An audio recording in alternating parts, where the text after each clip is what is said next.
Welcome everybody to another episode ng ating Daily Gig / Matinong Usapan. Kasama ako, Pao, Sandatabago, and of course ngayon si Kuya Nick dahil si BYB ay wala. Bukas pa yung dating ni BYB. Oo. Galing pahinga.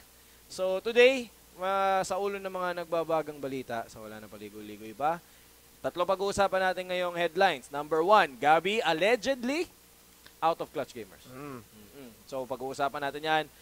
Saan natin nakuha yung impormasyon, sino mga nakausap natin, and what that could mean for the future of the upstart Dota 2 team based in Malaysia. Games. Number 2, LGD, panalo ng MDL after a final set against their sister team, LFY. Okay. 3 to yun, kinas ni Kuya Nick. Tatanungin natin sa kanya, anong tingin niya sa state of Chinese Dota. Siyempre, ito na yung last na LAN papunta ng TI7. Na maraming TI invited. Yun na nga. And last for today, pagdating sa ating news, mid-1, second player to reach 10k MMR, mga ilang linggo lang after maabot ni Abed. Mid-1 naman, mid-1 Punch Man is the next 10k MMR player to reach the milestone of 5-digit MMR.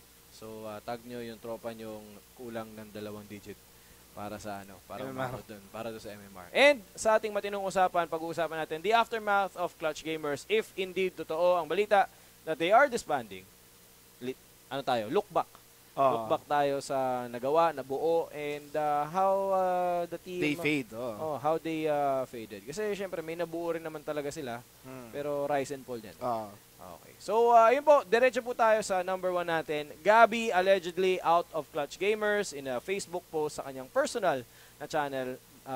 In the last couple of days, nilagay niya doon that Gabby is indeed looking for a new team. Yes. LFT, position 1 and 2. Now, we did contact Gabby directly. And sa banggit niya, seryoso daw yung post niya. So, it is a big sign. Legit yun talaga. Na legit siya. Other people from the team, other sources close to the team have also said that the team is really looking to rebuild and reform. Whether that means kasama pa rin si Gabby doon or any member from the original Clutch Gamers, hindi natin alam. However, wala pang official statement from Clutch Gamers management regarding this. So, still take it with a grain of salt kasi baka mamaya may mangyari pa, baka mamaya magkaroon ng renegotiation. Hindi natin alam. But for now, Gabby is serious about leaving Clutch Gamers. So, ano tingin mo doon, Kuya Nick? Nasabi namin kahapon yan dun sa may cast ko. Parang di mo rin kasi masisisi yung bata eh. Kumbaga, binigyan ka ng 10 lollipop, tapos wala ka pang nakain sa lollipop na yun. Kumbaga, binigyan ka ng 4 na qualifier wins, so yung expectation mo, sobrang taas. And then ni isa, wala man lang playoffs. And kadalasan, puro last place pa sila. So parang traumatic din yung experience na yun. Plus the fact na meron pa silang internal problem na hindi natin alam. So naka-add pa yun mga chong. So talaga sumabog. Kaya after nung MDL na sinali nila, automatic, decidido na kagad si Gabby na umalis ng team. And so for now, he is looking for any team that is looking for a position 1 and position 2 player. Now, kanina may mga nagtatanong na Kuya Nick, saan kaya siya pupunta? Meron nakikita dito sa chat natin, execration, baka mamaya kunin daw nila si Santino and maybe form a team around that. But, nandito rin tayo sa interesting time around TI where yung mga malalakas na team, malalakas na organization, malalakas na players are preparing for Seattle. So, medyo malabo pa ngayong bumuo ng team. So, mamaya, pag-usapan natin yan more dun sa ating matinong usapan. Pero headlines lang muna to mga chong. Steady lang kayo dyan. So, number 2 sa ating topic for the day, LGD wins against their sister team, LGD Forever Young, in a 3-2 set at the MDL. Now, MDL had a lot of TI qualified teams joining them. In fact, 2 lang ang hindi kasali sa TI doon, VG Gaming at Clutch Gamers. And medyo talagang naging maganda ang performance ng LGD at LFY. Anong assessment mo? I've casted it, mga tropa, and I was looking forward for a Chinese Dota na sobrang calculated, sobrang on point yung strat, pero LGD and LFY wasn't the one that I was looking for. So surprise para sa'yo. Disregard na natin na they are under Ruru. So, disregard na natin yon mga tropa, di ba? Pero rarely do you see a Chinese team na magkakamali while I'll get you some pointers Troll Warlord yung hero ng kabila, which is farm na Troll Warlord. And then yung kabila is Chaos Knight. May BKB yung Troll Warlord. Ni reality rift nung Chaos Knight. You have the time to press the BKB. Hindi nangyari yun. And it didn't happen once. It happened like 4 times, 5 times. 'Di ba? And then the 5th game nila, the decider game, LFY opted to go for an offlane Zeus. So, hindi ko naman sinasabi na medyo alanganin. Pero, given yung stakes na nandoon, 'di ba, you would prefer to have more stable and conventional na picks. Pero then sisisihin sila doon. Pero yung series all in all, 2-0 nag-start siya with LGD. Yes. And then humabol yung LFY ng dalawa. Yung 3 tsaka 4th games, dun ko nakita yung mga disparity sa mga plays. Right. So nakalimutan ko na iba pero sobrang dami ko nakita talaga na medyo hindi kaaya-aya. Expect given na grand finals yun. Ang ganda ng pinakita ng LG throughout the tournament. Throughout the group stage. So sobrang swabe and with simple mistakes, medyo uncharacteristic na umabot sa grand finals yung gano'n. Tapos LFY naman, capitalizing on that one, winning 2, and then nung game time nga, came up short with a Zeus off-lane pick against an anti-mage. Oo, against an anti-mage. So, pero nakita rin natin across the tournament, marami rin talaga mga exotic picks ang panginilabas. You had mid-lane Zeus, off-lane Zeus, support Zeus. Meron tayong mga the Pugna after series of buffs. Nilabas ng EG, for example, multiple games, once to counter the Chaos Knight, another time parang wala lang. Guys, we are not saying that it is 3-2-2 though. Merong, kumbaga, pwede kayong mag-isip ng gano'n kasi sister team nga, di ba? Pero my point earlier is hindi siya yung level of play hindi yung quality ng Dota na inaasahan natin. Hindi siya finals quality na laro. And plus the fact na they are both going to TI. If that is going to be the game na makikita ko sa TI Grand Finals, maiinis ako. Diba? Ano siya, I think yung criticism ni Kuya Nick dun, guys, ganito siya. Kung titignan nyo yung laro ng LGD versus Clutch Gamers, for example. Sobrang ganda, di ba? Sobrang ganda. Oo. Sobrang talo sila nung simula. Somehow, si Ame, sobrang na-catch out niya palagi on Bloodseeker. Pero ginawa nila, talagang kinontrol nila yung mapa. Monster performance from maybe. Bigayan ng lahat. Diba? Give all yung performance nila noon, di ba? And then yung LFY tsaka Clutch Gamers din, ang ganda kahit natalo LFY. Kita mo na try hard talaga yung nangyari talaga. So yung level of play, walang mistakes, halos yung execution nila nung mga group stage games. Pagdating ng finals, para siyang nagmukhang scrim. So, hindi sinasabi na 3-2 yun. Pero it is not the finals. The quality of Dota na hinahanap natin during a final game. So, titignan natin kung ano mangyayari. Hindi, panigurado nagtatago talaga ng strat yan. Pero hindi yun reason para mag-sloppy plays ka o nag-grand final stage. It's not good for the viewers. It's not good for the viewers. Pero that being said, LGD, they did win 3 against 2 LFY. And again, Monster Group Stage maybe is looking great last year. Maybe made a lot of noise around Manila Major time as one of the best mid laners. Lalo na nung panahon na yun, si Sumail at EG pababa dahil sobrang talon-talo sila. Galing Shanghai pa lang. Tignan natin ngayon, can this be maybe TI? Last year at TI medyo malaki yung hype sa kanila pero yung last year, I mean. Last 2 years, maganda yung hype sa kanya pero medyo nag-subside yun given yung rise ng other mid laners. Pero yun guys, walang nagsasabing 3-2 yun. Hindi 3-2 yung finals na yun. Hindi lang siya yung level of play na you will expect out of a final. So mostly, parang ano lang to, parang katulad ng TI4. Di ba? TI4. Pero I like TI4. I like TI4 China finals kahit sabi nila boring daw. Pare, it's all on the strats. It's all on the strats. It's death ball. Pero ibig sabihin, critic lang yun na same lang. Parang kinikritik mo lang na hindi niya natipuhan yung laro. Hindi porket walang team fights sa laban, ibig sabihin boring na yun. Or yung mararamdaman mo yung intensity kahit na walang team fight Or yung team fight one-sided. Kasi 5-man dive Pero anyway, that's it for news number 2 natin. On to our final news. Mid 1, second player to reach 10,000 matchmaking points. Congratulations sa kanya. He reached it last weekend and is the second player to do so. So 2 players from C. However, si Mid 1 did achieve it in on Southeast Asian server. So malaking achievement 'yon, and he's on track para i-challenge ngayon yung top 5 na mid ranking. Kasi throughout the season, yung pinag-uusapan lang was Sumail, Miracle, Ana. And of those, si Ana yung may mahinang laning stage. Siya yung may malakas na team fight. Si mid 1, showing na malakas. Explosive siya. And he is the win condition ng Secret. Hindi katulad ng ni Ana, for example, ang win condition. Si No-Tail pa rin. Depende sa balance. Kunwari, kung illusion strat sila, ang win condition nila si No-Tail. Diba? Minsan, bibigyan sila ng Dragon Knight para lang meron silang mid-game na tagabasag ng Torre na safe. So, titingnan natin ngayon, can he carry Secret to victory? Ano tingin mo yun? Pero magandang momentum yun, pre. Magandang confidence booster yun. Kasi, yung nakakalaban mo naman sa MMR, ay hindi yung makakalaban mo malamang sa PI. Siyempre, matataas na ay yung hindi yung makakatapat mo.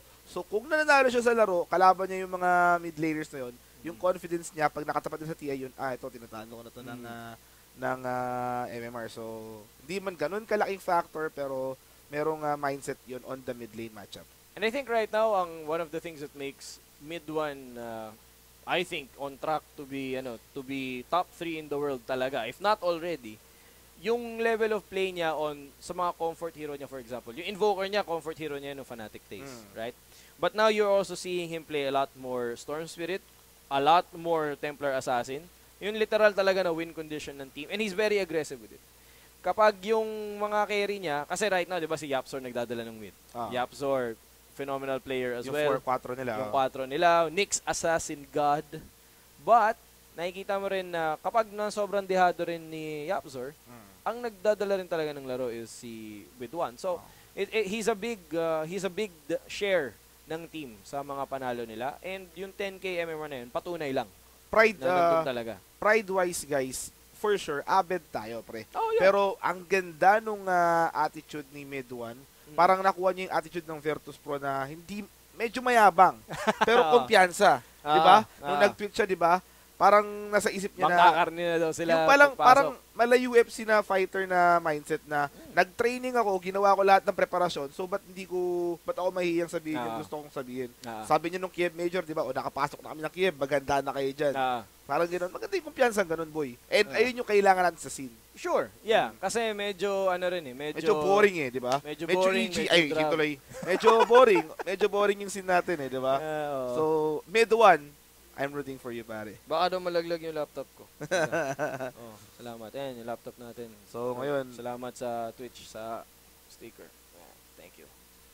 Anyway, yun lang yung mga headlines natin today. So, on to our matinong usapan. And the topic of the day will be Clutch Gamers, guys. Clutch Gamers, the aftermath, the post-mortem, if indeed the team will disband. Look back tayo, how they got there, how they did, ano yung nabuo nila, and what happened, what went wrong. Kuya Nick, simula tayo sa'yo. Paano mo naalala yung pag-angat ng Clutch Gamers? So, it was around January, nung, actually, I am one of the first na nakaalam na the former manager of Arrow Gaming, or yung Power Gaming, is planning to build an all-Filipino squad. Shoutout kay Jasim So, Jasim Khan PM me. I do have, sigurado, sabi niya, sigurado na ako kay, I think, first was Abing and Fly Solo. So, sabi former niya, Rave. Oo. Sabi niya, sino pa yung tatlo na pwede kong kunin? So, sabi ni Fly Solo, I got Armel from Asian Arena. So, tatlo na sila nun. Tapos, with regards to 4 at 5, I mean na 3 at 4, doon hindi sigurado si Fly Solo at si Jasim. So, naglatag ako ng pangalan doon. So, Mark Pilar, sila Boombax, si Kastong, si Boombax, si Rio. So, ganun yung nangyari. So, eventually, ang initial plan was for them to bootcamp sa Pilipinas. Right. Nagtatanong na siya kung magkano yung electricity, magkano yung internet, magkano yung ganun. So, pinifitan ko siya. Nakita niya siguro. Yung syempre yung feed ko sa kanya, hindi yung pang tier 4 na feed. Kasi gusto ko mag-succeed sin sila. Right. Ayoko ng tinipid na project. So, ganun yung ginawa ko. Magbibigay ka na ng pangalan. Oo. And then, na-realize siguro nila na medyo mabigat for a starting team. Meron naman kami sa Malaysia. So, what they did was, dun sila sa Malaysia nag-build with Boombox and Rappi. Right. So, sila yung pillar ng team. So, that's what happened. Right. Which is the very best idea, I think, na ginawa ni Jasim. Given for sure, distraction was not around. Right. Kilala mo si Fly Solo. Pre, sobrang gimmick gimmick lords yan. Seryoso. Kung pwedeng Shoutout umalis, kay aalis. Captain Kenneth. Aalis talaga ng aalis yan. So, good thing na nag-Malaysia sila. So, that's what happened. Nakapag-focus sila sa Dota and nakita natin yung result with the qualifiers. Ako naman, ang memory ko na ng pagbuo nila, I actually found out about Clutch Gamers forming through tropa natin, si Esports Overdrive, si RD. Kasi he was designing the logo. Tropang buo kami ni RD noon. That was before Wombo Combo. That was before Wombo Combo, before ako pumunta ng Wombo Combo. And nung binanggit niya sa akin kung sino yung potential players, nag-isip na ako na ang ganda nung potential nung team. Kasi ano sila, yan yung mga, I remember telling si RD to, sila yung parang kung North American rejects, na yung All Filipino rejects. Philippine rejects. Yung mga tinanggal ng Execration, tinanggal ng Rave, mga ganyan. Arcanis, mga former na up-and-coming players around 2014. Tapos siguro hindi nabigyan ng chance. So this might be their time to shine. And yung mga una nilang mga laro, creative yung mga draft nila. Ibang klase mag-draft si Fly Solo. Ang ginagawa ni Fly Solo, naghahanap siya ng magandang laning na matchup. Diba? Lane to lane yung matchup niya. Tapos, malakas silang maghanap ng mga strats na maraming heal, maraming sustain. Kasi, ang style talaga nila, and this has been their style throughout the year, punishing sila ng mga team fight. Magti-team fight tayo. Okay? Kalaban nila SCA na teams. Ang alam naman natin, yun talaga yung historical problem ng SCA teams. Pagdating ng team fight, mayroong isa maka-catch out, mali yung pasok, mauuna, ganyan, mapipick off, matatalo. Hindi malinis yung engage ng mga SCA teams. Ang ganda nung sagot ng Clutch Gamers nung simula. Ang ginawa nilang sagot doon, if magti-team fight tayo, kahit magkamali tayo ng engagement, meron tayo sa likod. Kasi meron tayo, may contingency may heal tayo eh. So, kahit magkamali tayo ng engage, ma-outlast natin yung kalaban. So, maiintay natin yung kalaban magkamali.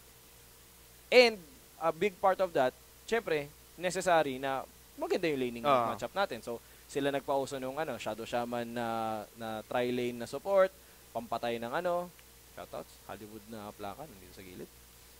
So, yun yung siguro pinaka nagustuhan ko sa Clutch Gamers. Pero ito tanong ko sa iyo ngayon, Kuya Nick. What went wrong? I mean, naging maganda yung ascent nila, right? Siguro nung simula, kalaban pa rin talaga nila. Faceless, hindi nila matalo. TNC was the other team na pumapasok. Mineski at the time, always silang nakakapasok siguro sa just before qualifying. I remembered for Kiev, sobrang heartbreak dahil they had two chances to get in. Mga 2 game away talaga sila. But then hindi nakapasok. But because of that, Clutch Gamers palagi nadedehado. But after that, they started to win. They started to win against Faceless. They started to win against TNC. But eventually, pagpasok nila ng mga LAN, hindi sila pinagpala. Bakit ano nangyari? For me, 2 things. Una, patch hits them. Hard. Right. So, pangalawa, sabi nga ni Shay, dun sa laban niya dun sa Midos Pordos, yung mga teams, nakilala na sila ng lubos. Right. So, yun na nga nangyari doon. Dati kasi under the radar sila eh. Pero nung nanalo sila ng Manila Masters, nanalo sila ng MDL, napaghandaan. Aba, kumbaga legit threat to for Southeast Asia, paparating pa yung TI7. If you want to win TI7, that kilala mo lahat ng teams. Right. Right on the spot naman, yung Clutch Gamers, nasa kanila yung spotlight. Right. Around, kasi they had the World Tour. The CG World Tour. 4 big tournaments. Beyond the Summit, Epicenter, MDL, and I'm forgetting one. Manila Masters.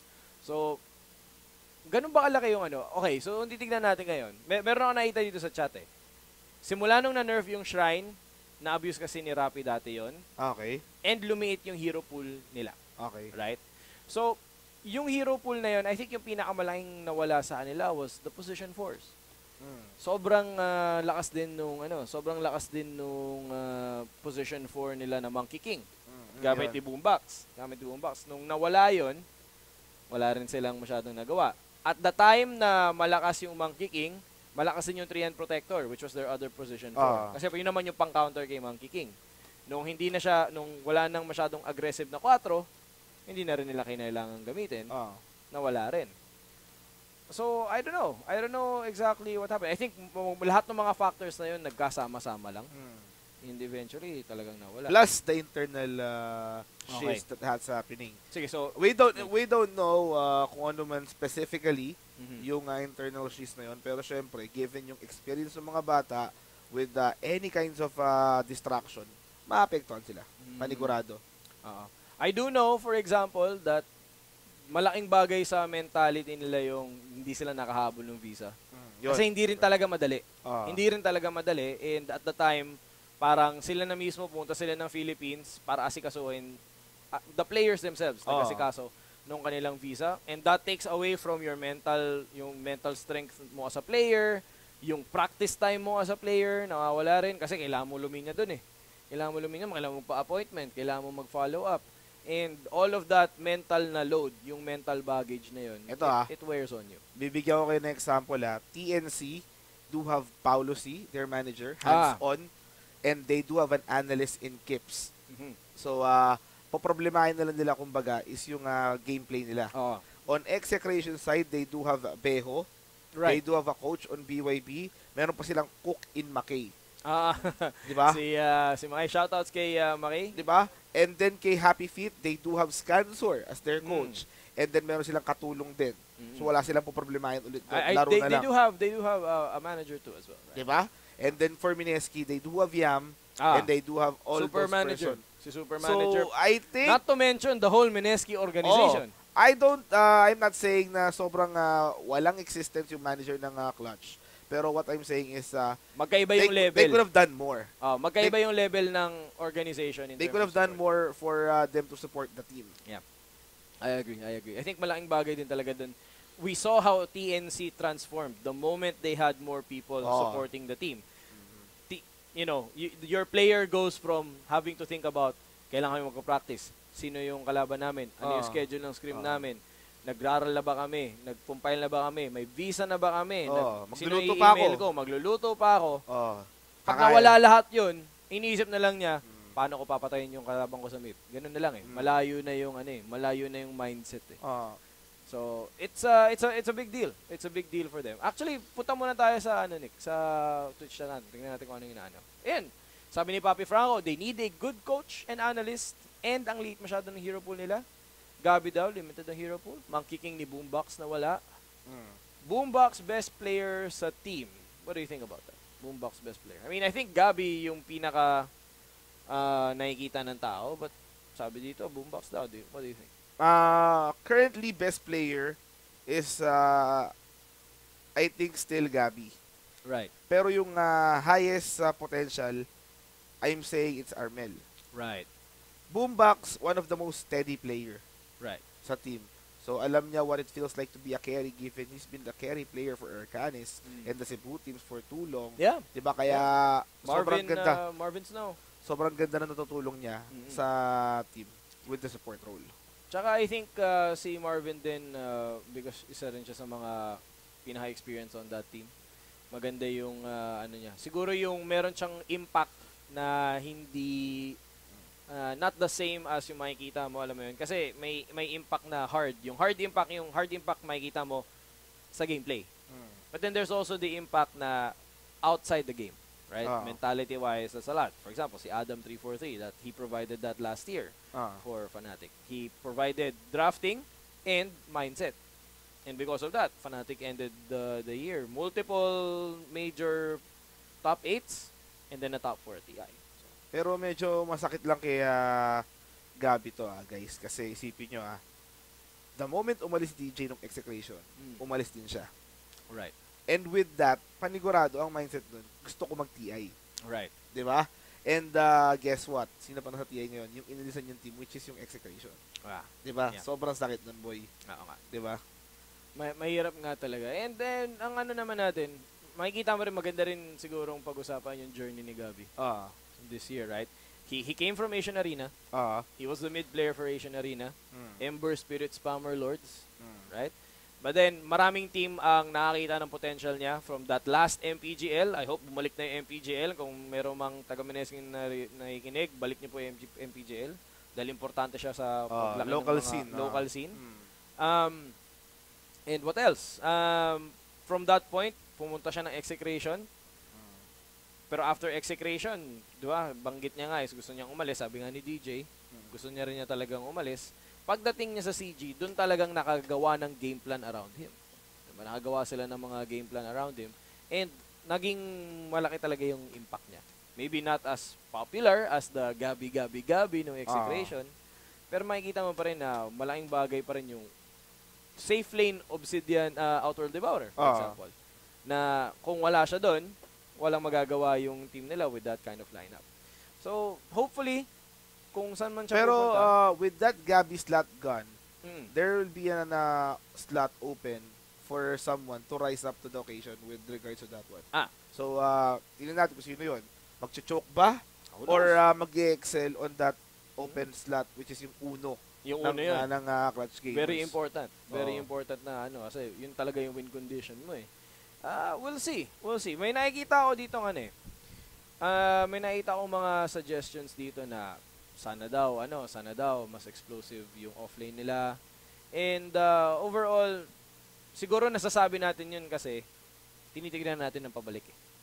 Pabalik na yung tingin natin eh. Pero who knows kung naging explosive yung mid nila, hindi rin magiging ganun yung level of nila. For example, maraming beses na tinalo nila ang Faceless dahil nag-Abaddon si Rapi. Hindi nila mapatay si Gabi.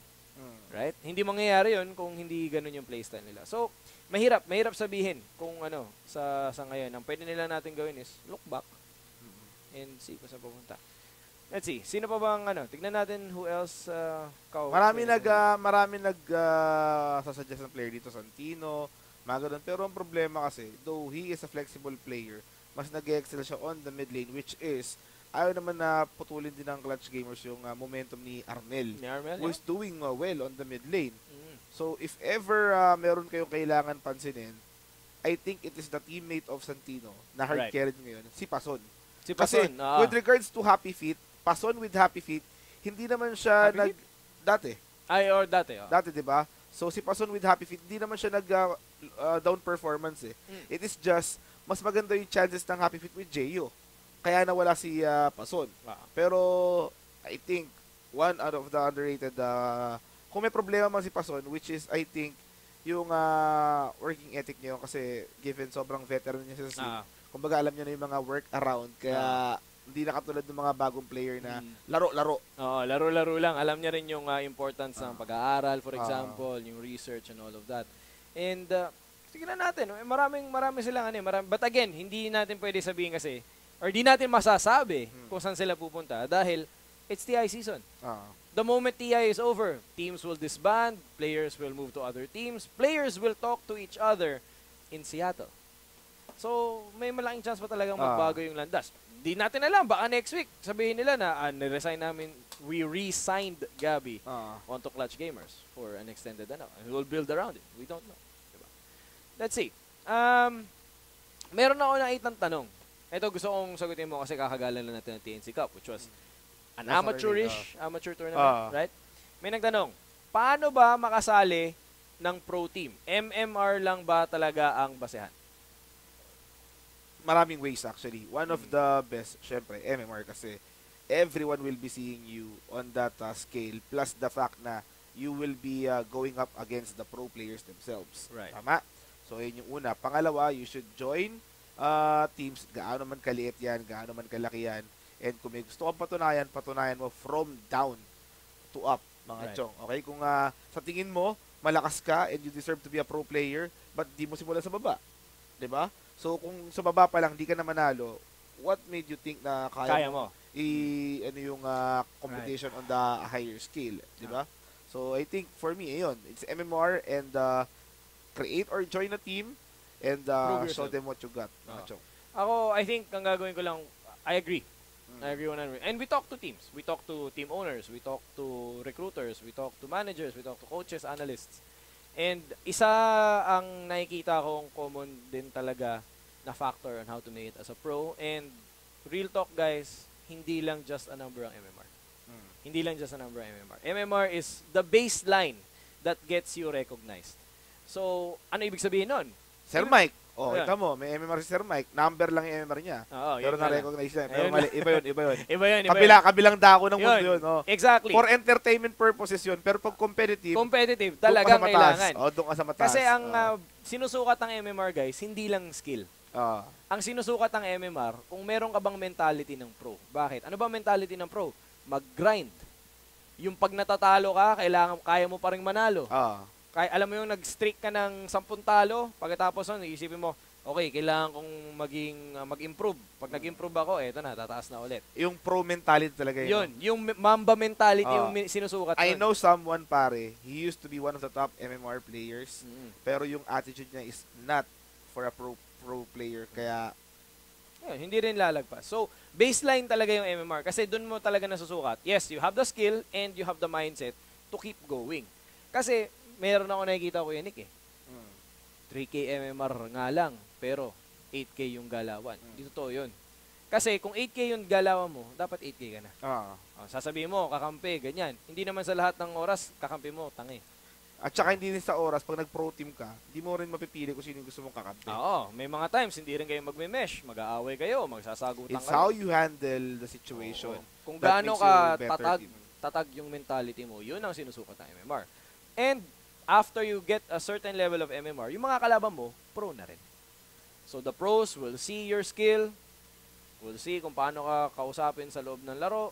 Pag sinasabi nila, galing nito gusto ko ito maging kalaro, that's how you break in, siguro. Gusto ko to Sabi ni Mike ko to pag napunta ng NA region si Armel, magiging successful yun. Baka. Actually, hindi lang si Armel Marami tayong players na pag nabigyan ng opportunity, di ba? I think they will be successful given alam nila yung grind and alam nila yung buhay Dota lang.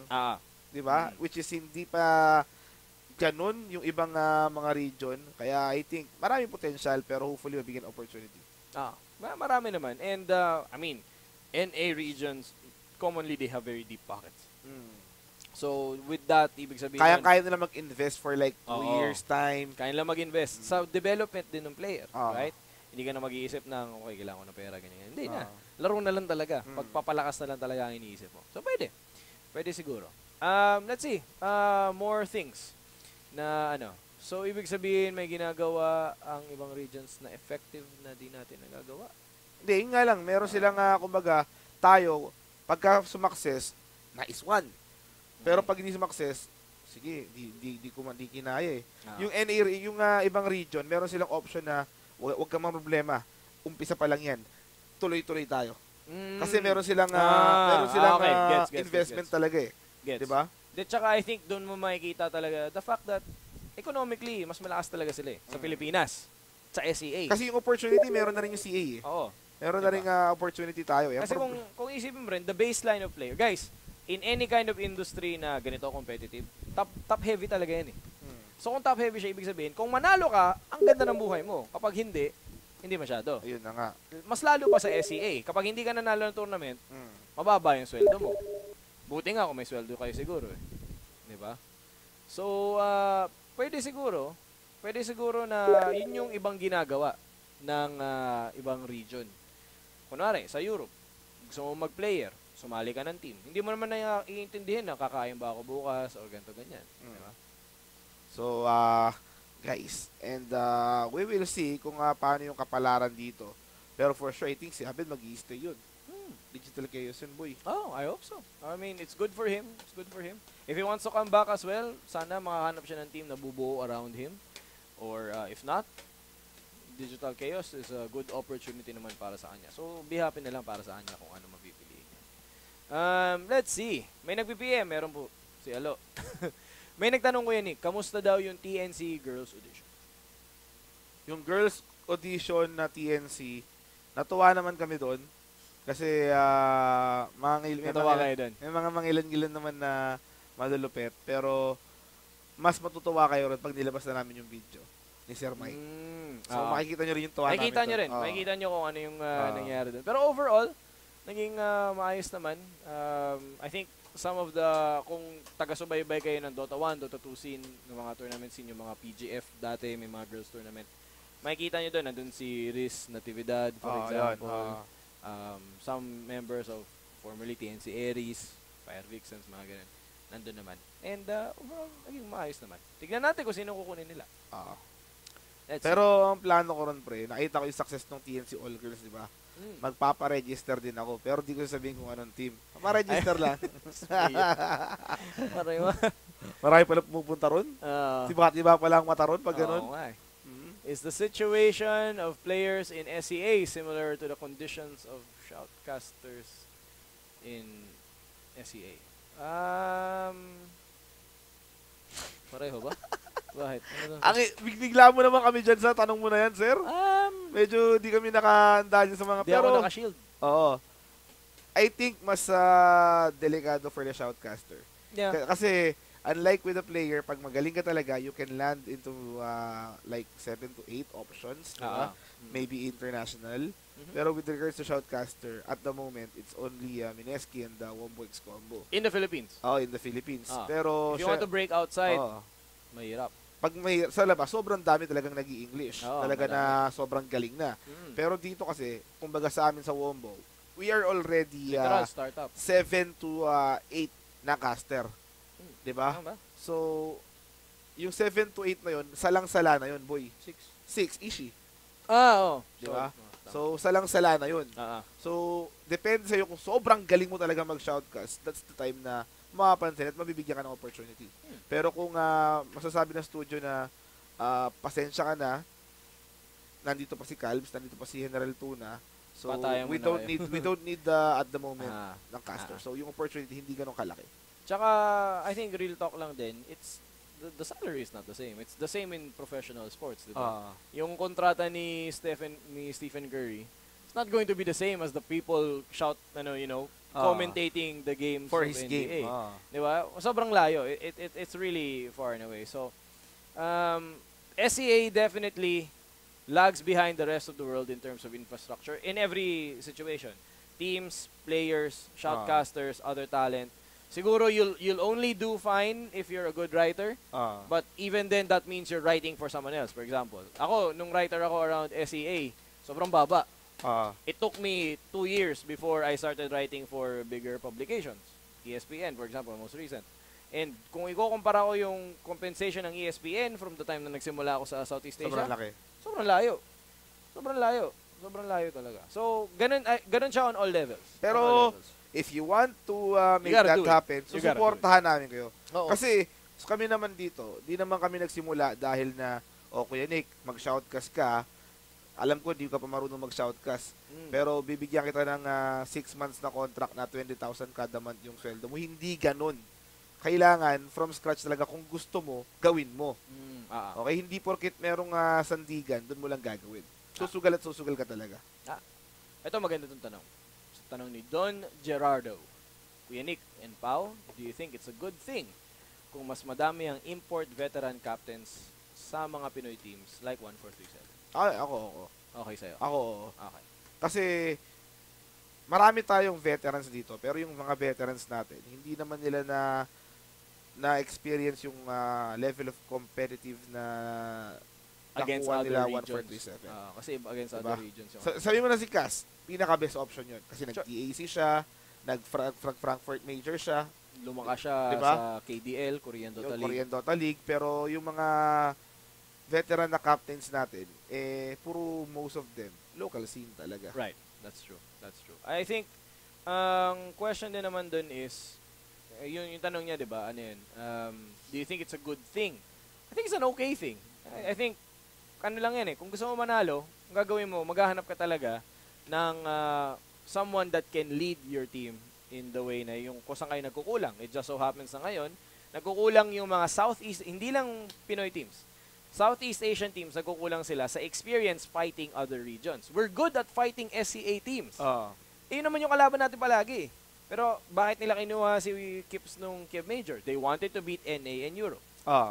Right? Bakit nila kinuha si 1437? They needed someone to lead them in-game against NA and Europe. Right? So, depende lang yun. Tulad nga nung banggit ni Sir Eric Ridolfin mismo, may-ari ng TNC. Tinanong siya ng isang publication, bakit kumuha kayo ng foreign na coach, foreign na team captain? Sabi niya, simple lang. Kung meron namang makakapagbigay nun from the Philippines, hinanap naman nila. Oh, tama. Ayun nga. Eh wala silang nakita. So anong gagawin nila? Hindi na sila maghahanap. So happens na they found a player that can give them what they needed, and it only happens to be a foreigner. So hindi sila nag-isip na foreigner na lang kaya hanapin namin. Hindi. May inisip sila na kailangan natin to, hanap tayo sa Pilipinas. Wala dito. O hanap tayo sa labas. Ayun. Ganun yung ano. So depende lang. Kung if in the future, for example, TNC, sobrang dami nilang success sa LAN. In the future, di natin alam baka yung mga player na yun pwede na silang gumawa ng ng game plan against everyone else. So hindi na tayo maghahanap sa labas. Experience lang talaga. Wala yung experience eh. Let's see. Yung analyst po ba ng TNC galing sa Fnatic? Yep. Ayun, si Kips. Yep. Kuya Nick, may chance ba kunin si Ice ng isang Pinoy team like Clutch Gamers? Well, Clutch Gamers isn't Pinoy. Pwede, Maybe. One of the best options si Ice. Veterano, pati still on his game pa. Hindi pa naman kumukupas. Right. Kuya Nick Pao, OT, after TI6, anong teams ang nag-invite kay DJ before siya nag-commit to execration? Madami. Chinese, Sobra. European, Liquid, for example, I knew wanted him. Madami. You're going to have to ask, You're going to have to ask DJ. No to imports, please. Unang factor dapat is we should believe in ourselves. No. I don't know where that sentiment is coming from. Kasi TNC does believe in themselves. But again, this is a competitive situation. So, misplaced nationality naman nata yan. Kasi, dugong Pinoy din naman yung team eh. In fact, the soul of TNC is still Filipino. Diba? Hindi naman ibig sabihin na kailangan lang palaging ganito. How does one venture in the analyst role? Be a good analyst. Analyze the game. Understand the game. Watch and understand the game. That's how you become an analyst. You don't become an analyst by networking. You become an analyst by analyzing games. Being an analyst, you cannot fake it until you make it. Yan. Malalaman. No. Marami ng analyst ang nagtangka na i-fake. Na nalalaman sila. Kasi ang analyst naman, mayroon siyang metric winning. If hindi kayo nananalo, your analyst is not doing the job. So, magbe-break ba ang TI prize pool? I think so. Magana? Tingin mo? Magbe-break, malalagpasan ba? Panigurado. Panigurado. TI 3 pa eh. Wala pa. Treasure 3. Kailan ka mag-unbox nun? Putik na yan. Parang hindi na nga ako naniniwala eh. Sige, tingnan natin. Pupunta ba kayo na Seattle? We don't know. Pero definitely we will have a We'll try. pub stamp. Pub stamp. Same thing, high grounds. Indonesian po ba talaga si Abed? Nope. Vietnamese. Vietnamese po siya. You heard it first here. No, shoutouts kay Biz Invites, family ni Abed. He grew up in Cavite.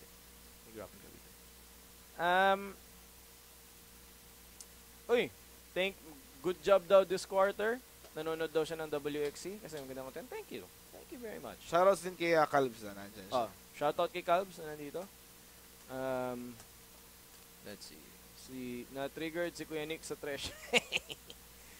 Tingin mo Kuya Pao, may pag-asa kaya makuha si Gabi ng ibang international team, yung Tier 1 team? Yeah, maybe. But again, the Tier 1 international teams are preparing for TI, so they're not thinking about that. So chance, yes. Likelihood, right now, hindi natin masabi. Any background po kay DJ? Parang background. DJ, Tota player, millionaire, dating Fnatic, dating execution. Dating rave. Dala-dala dati ni Cast sa Mandaluyong para makipag-bet game. Ganun. Matagal na yan. Yep, si Kuko nag-PM kay 1437. That's true.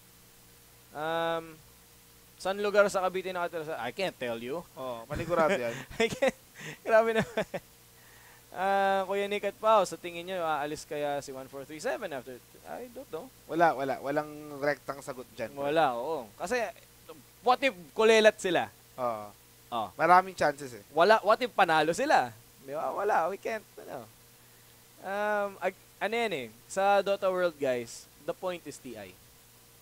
Kahit anong balibalik na rin natin ng mundo, teams, they form to win TI. That's how Secret began, di ba? Gumawa sila ng team just to win TI.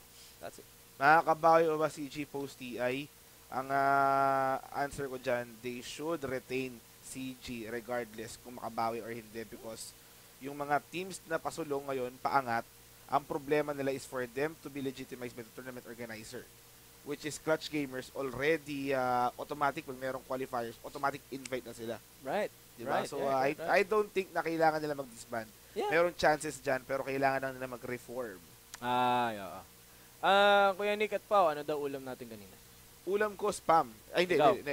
Bacon, egg, tsaka ano. Bacon, egg, Ako, tsaka... nabawan ako eh. Ikaw, sausage. Sausage. Sausage. Sa'yo. Sausage, tsaka saging. Gym Sausage, day ngayon. Gym. Mamaya. Ano na? Gym. Hindi, minsan pakiramdam ko talaga seryoso. 3 araw na to, nung TNC ka pa lang. Namamalat ka. Kaya hindi rin ako makaporma eh. Kaya Oo. buti nga, walang tournament ngayon. Napagpahinga-pahinga ako eh. Pero may explanation lang mamaya. Yun lang. So, ayan. Ano masasabi nyo sa SK versus VP soccer match? Ako yung buta. Ito nagkwento ko sa inyo guys, ito may kikwento ko sa inyo Yung SK tsaka Virtus Pro na yun, kumbaga nagsimula yun sa trash talkan lang. Kasi pag may free time yung SK, CSGO, sa soccer sila, tapos mapost nila sa Instagram, sa Twitter. Tapos lagi nagko-comment si Pasha. Sabi nila na parang may friendly trash talk. Parang friendly trash talk na talo kayo pag pag naglaban tayo, talo kayo sa amin. So, multiple times na nangyari yun. 3 to 4 times daw sabi. Tapos sabi, let's make it happen. Let's make it legit. So, may nag-organize. Tapos naglaban silang dalawa. Rectang pagkatapos ng ESL. Rectang time sa ESL.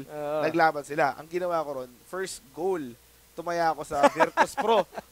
Virtus Pro first goal, $100. And then yung whole game, Virtus Pro ulit, $100. So sabi ko, ang lalaki ng Virtus Pro. Puta pa siya, tsaka si Snacks. Tapos nakita ko, putik, yung mga first 5 minutes to 10 minutes, ang bibilis ng SK. Marurunong lahat mag-soccer. Sabi ko, puta, I'm in danger. May nakalimutan ka. May nakalimutan ka. Brasiliano yung mga yun eh. Hindi. Akala ko kasi, dalawang type ng Brasiliano. May isang type ng Brasiliano na mala Neymar, mga gano'n. Meron naman na mga nerd. Puta si Taco, si Phelps, si Colsera, puta maliliit to, mapapayat lahat. Tapos nung nag-jersey, puta mga gano'n yung katawan, ang bibilis. Di mo alam. Delikado. Di mo alam. Delikado.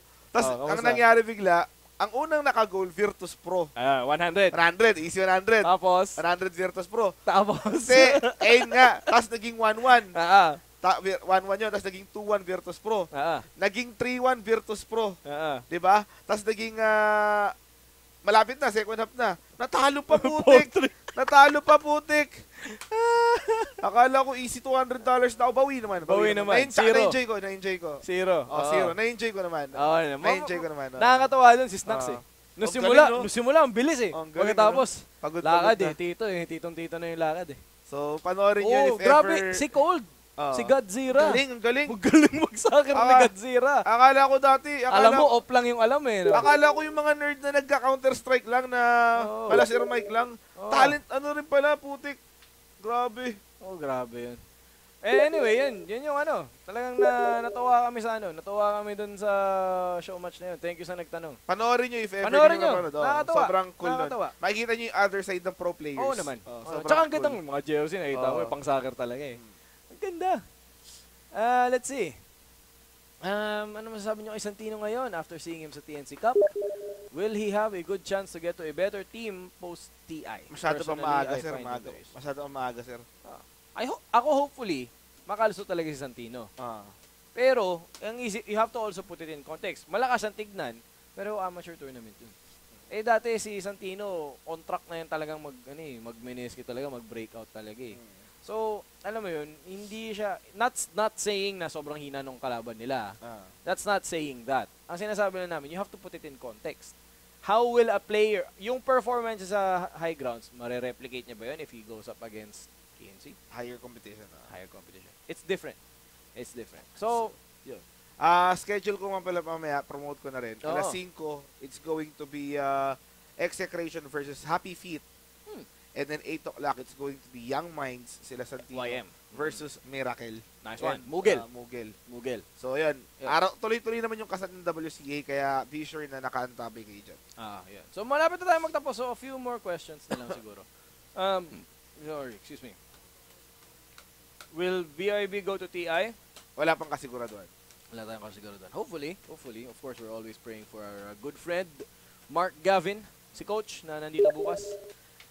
Let's see, mga boss, may chance bang malipat si Tihi sa Pinoy team? There's always a chance. Again, every time matatapos ang TI, it is the great Magugulat na lang kayo. Baka mamaya si Sir Mike kasama na sa usapan. Diba? Di natin alam. Ayokong alamin. Pero mamaya malipat sa Boys Town bigla yun. Sa Boys Town pala, no? Sa tingin nyo ba, makakalaglag po ang Young Minds sa Mughal? Kaya. Kasi kahapon naglaban sila sa Happy Feet, game number 1. They almost won. They almost got it. Nakakambak lang yung Happy Feet. Right. Kaya. Kaya naman. What are your thoughts kay Bimbo sa position 3? Would you Guys, like him to stay or yung mga nagtatanong ng ganyan, may chance po makaisa yung Young Minds, makadalawa yung execution. Alam ko kung ba't tinatanong niya yan. Nagbe-bet din kasi kayo. Yeah. Okay? So, sa mga susunod na araw, maglalabas na ako lang kayo. Maglalabas na ako para matulungan ko rin kayo if ever. Ha? Pag natalo, edi talo. Pag panalo, edi panalo. Diba ganun nga okay, maganda lang. Nababasa namin yun. Pero Bimbo, position 3. Offlaner Bimbo? Gusto ko. Same. Gusto ko yung kasi nape-pressure yung kalaban na i-pressure siya kasi pagka solo yung TNC yung tri-lane naman ng execution, kaya tri-lane tapos iiwan si Bimbo, magiging tatlo yung carry nila doon, boy. So ayun yung magandang ginagawa ng execution. Ako, I like him position 3. Ang gusto ko sanang gawin lang ng execution, although of course sila na bahala dito. Gusto kong mag-lane swap sila. Gusto ko yung tri-lane nila, tinatapat nila sa tri-lane. Katulad ng kahapon. Kasi gusto ko, Bimbo one-on-one. Doon lumalabas ang tunay na lakas ni Bimbo, sa one-on-one. So offlaner to offlaner, gusto ko kasi bubugbugin niya yung kabila. Yun ang gusto ko makita sa execution. Mailabas nila yung kamandag ni Bimbo in a way that they shift the map around so that they get the 3-on-3 on the 3-on-3. So, hopefully, tingnan natin kung magagawin nila. If not, I still like position 3 Bimbo more than position 4 Bimbo. Let's see. Kamusta naman si Kuya Nick? Sniper mode ko daw nung Sabado, hindi naman. Sniper mode tayo hanggang mga 4:15. Nung 4:15 dumating na yung yung commander. So tanggal lang sniper natin. Goggles down. Hindi pwede. Let's see. Kuya Nick, secure na po ba visa ng exec? Hopefully. Wala kaming balita. Hindi nababawag si Bimbo. Well, that's Bimbo. Again, Bimbo, legit naman talaga yung yung star power ni Bimbo. Hindi naman talaga biro yung nabuo niya from MPGL. Nasa Pinas si Abed so we'll try to get him here. Pili ko na si Disband Bites. So kung nanonood ko ng Disband Bites, kaya kita piniem dahil doon. We will invite Abed. Yep. Shout out to the Disband Bites family. Hindi lang si Abed Fly solo, DJ, lahat ng pwede, drop by sa studio. No problem. Doors always open pagkatapos nun, pero tayo mag-high ground. Tama. Oo. Mag-inom, pag-play solo. Wali kayo mag-inom, di ba yan, no? Mas mura to. Buong mura to. Sa'yo yan. Ano tayo? Nomu. Nomu. Para may pika-pika. Nomu. Okay. So, next. Last few na lang. 4 minutes na lang. Kuya Nick, ano pang need i-improve ng TNC? XP pa talaga siguro. XP lang siguro. Todo na nila XP nila. Kasi yung kalaban na sa TI, todo XP nun eh. I think so. I think nagdagdag naman sila ng more game plans. Nakita naman natin. They brought back the draw. Diba? Last year, draw yung sa online, nagdala sa sa mga qualifier eh. So, ngayon, binalik nila. So, hopefully, mas lumalim pa. Siguro, fine-tuning na lang yung akin. Fine-tuning. Yun yung kailangan lang improve. Fine-tuning. Nagdagdag sila ng mga bagong strat, fine-tune na lang yun. Kasi, ganun din kung half-cook din yung bago mong dinagdag, wala ring visa. Kuya Nick, saan kayo sa QC? Secret. Super Torjak. Naku, Diyos me, yung pangalan mo, pre. Ano ibig sabihin nun? Ayun, wag na lang. Kuya Nick, Pao, sa tingin nyo, si Mushiban dapat i-kick sa Mineski. Last na lineup nila ngayon with Nana, Jobs, and Ice. Masyado maaga. Ako. Di man gumana yung previous lineup, baka ito gumana na eh. Magkakaiba rin talaga. Tsaka, rin ako, hindi rin naman ako parte nung Mushi hate train. Alam niyo yun. Wala. Ako para sa akin, kung hindi siya malakas sa player, tatanggalin. Pero ngayon, malakas siya eh. So, hindi naman, ba't ko gugustuhin mawala siya doon. Kapag hindi maganda yung player, tsaka lang siya dapat mawala. Hindi ko na tinitignan yung dati niyang katoksikan. Kasi, Toxic daw siya talaga dati. Hindi ko na tinitignan yun. Kasi kung ganun, hindi ibig sabihin, ayaw kong mag-succeed yung mga ibang toxic player ng kilala natin. Mga iba, Pilipino. Di ba? Sir Mike. Sir Mike. Oh, di ba? Hindi niya tinitignan yun. Titignan nyo kung maganda sila sa trabaho nila ngayon. Kailan labas ng Sir Mike na top 10? Oo nga. Bukas. Bukas daw. Bukas. Sir Mike, top 10. Sir Place. Let's see. Let's see. May bago daw boot house yung TNC sa high grounds ba? Oy, secret. Secret. Pero naglalaro sila sa high grounds. Pero tapos na, pre. Meron na sila internet. May internet na sila sa bago nilang lugar sa Mount Hindi na natin makikita uli yun. Meron na silang internet sa Mount sa Mount Mount Olympus. Mount Olympus. Sa tirahan ng mga Diyos. Sa tirahan ng mga Diyos na sila. Let's see. Prediction niyo po for TI. Wala pa, masyadong maaga. Masyadong maaga. Pero gagawa tayo. Kasi, guys, share ko lang ng konti yung proseso namin. Ang ginagawa talaga namin, nagbabasa kami ng, nanonood kami ng replay, nagbabasa kami ng mga graph nila sa Dota Buff, ganyan-ganyan. Binibigyan talaga namin ng oras yun. So, sa ngayon, kapag bibigyan ko kayo ng prediction ngayon, wala siyang kwenta. Hindi naman namin nakita yung ibang mga ginagawa. Alam mo kailangan natin gawin? Kailangan natin gawin yung FTW na. Tama. Si Trike, ikaw ako, tsaka si isa pa. BYB. And ina mo, sabi dyan, parang sino yung best, ganyan-ganyan. Oo nga. Diba? Or yung mga super team. 5-minute video lang yun, tapos isang topic lang, pag-usapan natin, tapos YouTube tsaka Facebook, diba? Bigyan nyo lang kami ng oras, may niluluto lang. May niluluto namin. So, lahat yan pag-uusapan natin, okay yung mag-alala. Diba? Tingnan natin. Alam ko Kuya Nick, kasama ni Kuko ngayon, anak niya. Si Baby Lyra Lay. Kuya Nick, may Pinoy cousin sa TI. I don't know. Kala ko si Sir Mike yung anak ni Kuko eh. Ayun, yung mga ganito, yung mga tanong ni Don Gerardo. Sasagutin namin yan sa in a new show. Sa FTW. FTW for the win. Ano po thoughts niyo, sabi ni Ice na wala daw magaling na leader sa Pilipinas, a lot of talent but no real leaders? I agree. Meron, pre. Ako, I agree. Duterte. Sa Dota, wala. Sa Dota medyo limited. Limited. I think tama. I think kasi yung leadership na hinahanap sa Dota. Yung talaga sasabihin mo na, hindi, alam ko may idea ka, pero isa lang yung direction natin. Dito tayo magdadrive, hindi pwedeng lahat tayo yung kamay nasa manibela. And yung nagdadrive ng manibela na yun, kailangan, nadaanan niya ni EDSA bago niya masabi na ito is what it feels like. Tama. Hindi yung kayong lahat nakatuto kayo sa Waze. Hindi pwede yan. Last two. Wala yun na. So, ito nga pala, Pansy WTF, mga tropa, para sa gustong din ng Pansy WTF, type nyo lang Control WTF. Okay? Subukan niya. Naglag tayo, sir. Naglag tayo. Ano nangyari doon? Ayun, okay na. Okay na. Sige. Kuya Nick, nag-start na ba yung MU about kay Pare, malapit na kami matapos. Malapit na kami matapos. Let's see.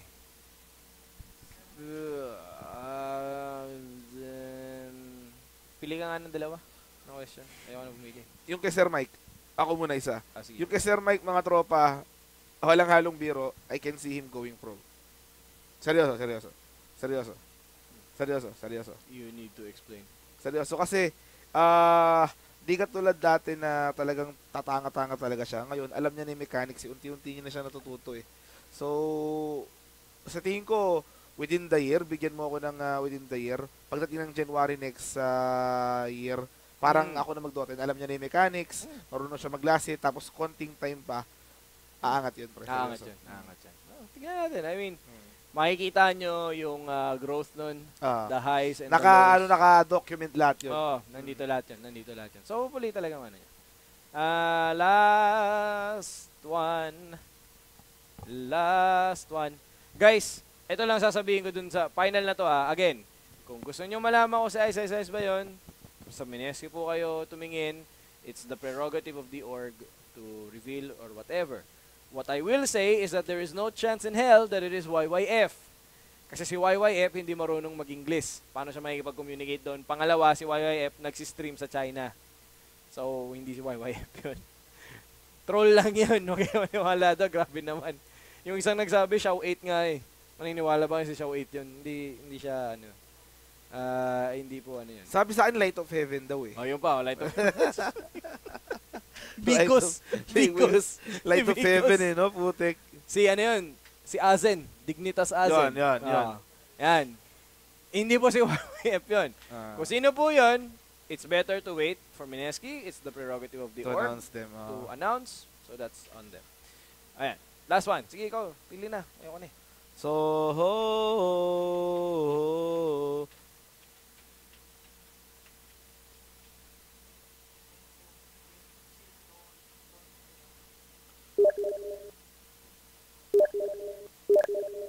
Bakit ka nga pala nag-attendance kanina sa FB? Oo nga. Nakita Para ko lang yung madaling araw yun. Oo. Siyempre, para lang maramdaman natin na yung 44,000 na tao sa Lupon, nandun pa rin, hindi yung nakanganga na lang. Diba? So, maliit na bagay, pero can assure you guys na active pa rin yung community natin, na andito pa rin kami. Oo naman. Nakikita ko rin. Regularly, gagawin natin yun. Iniisip mo nga rin talagang mag-interact din regularly sa Lupon. Pero I mean, we do these sort of things para sa inyo. Nakikita ko kanina may nagtatanong, pwede ba daw gumatay na segment na Sir Mike with Pro Teams? Lahat po yan. Mahirap kasi. Mahirap yun. TA period eh. TA period. Wala makikipaglaro sa kanya dahil busy. Pero ibig ko sabihin, kami po, sobrang thankful namin sa inyo. Sobrang thankful namin sa suporta and sa the fact na nandiyan kayo nanonood, nakikipag-usap sa amin. Kahit na, on our end, maggagawa naman ng mga content na ikatutuwa nyo. Oo naman. Kalokohan man o seryoso. Ayun, yun nga eh. Kalokohan man o seryoso. Kasi sa amin dalawa, hindi naman hamak na Ako, hindi naman ako We are the polar opposites. Oo. Pero we can meet on the center. Oo naman. Na pwede. Kasi for you naman yung ginagawa namin eh. Hindi naman ako masyadong makwela. Si Kuya Nick naman. Di rin naman ako magaling masyado mag-English. Ayun. So, tsaka malupit mag-analyst. So, wala akong sinabi Wala akong sinabi. Pero yun salamat guys sa ngayong episode. And mamaya, alas 5, Execration tsaka Happy Feet, followed by Mugel at tsaka Young Minds dito lang sa Wombo X Combo. Kita-kits tayo mga tropa. This is Kuya Nick. Pow. So, kita ulit next time sa isa pang installment ng Matinong, Daily Gig Matinong Usapan. Daily Gig Matinong Usapan. Bye-bye!